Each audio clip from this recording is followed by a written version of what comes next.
Akulira oludda olwabula gavumenti mu Parliament Honorable Joel Ssenyonyi avuddeyo n'asoomoza gavumenti eveeyo erambike ku tteeka ebikwata ku nnyambala y'ebyambalo by'abakuumaddembe naddala eby'amagye ga UPDF.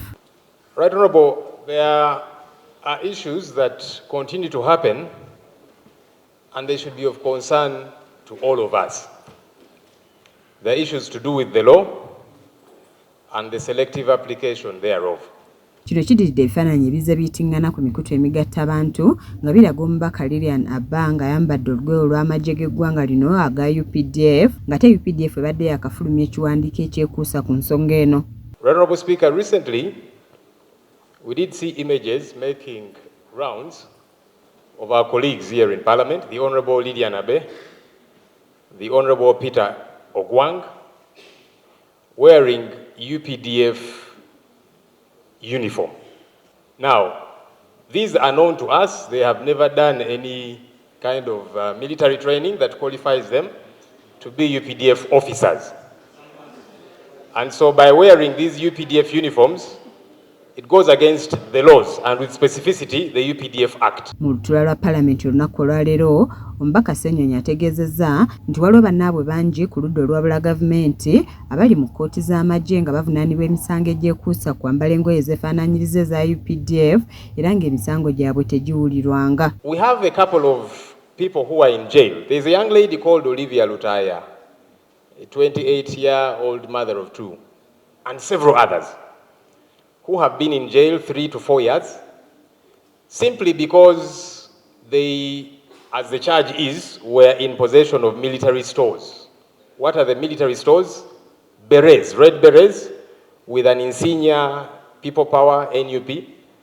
And the UPDF said those berets look like UPDF berets, so it is illegal to wear them. They have been locked up for 3 to 4 years, denied bail. Their cases have not kicked off at all.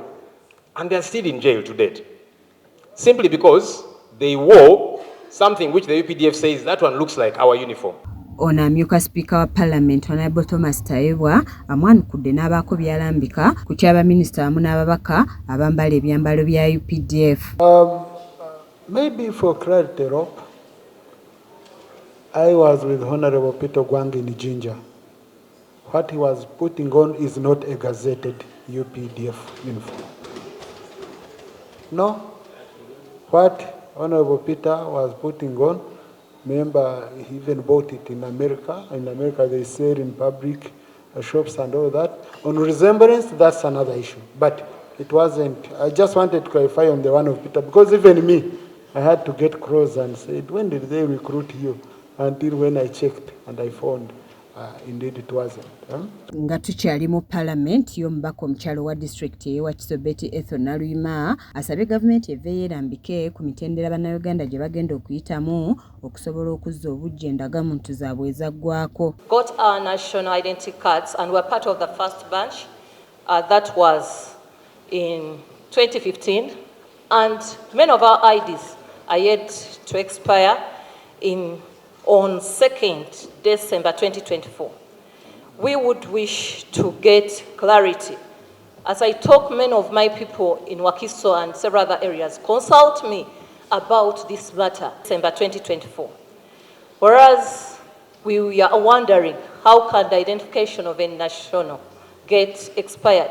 Honorable Naluyima yeewuunyizza lwaki endagamuntu yandiweddeko kyokka ng'omuntu tayinza kumala gakyusa butuuze kuba asigala munnayuganda. Ono Ssaabaminisita Nabbanja amwanukudde n'ategeeza nti gavumenti yasadde ebbali obuwumbi bw'ensimbi za kuno obuwerera ddala 3 okukola ku nteekateeka eno, wabula ng'ono asabye minisita w'ensonga z'omunda mu ggwanga aveeyo annyonnyole ku nsonga eno. Government of Uganda put aside 300 billion.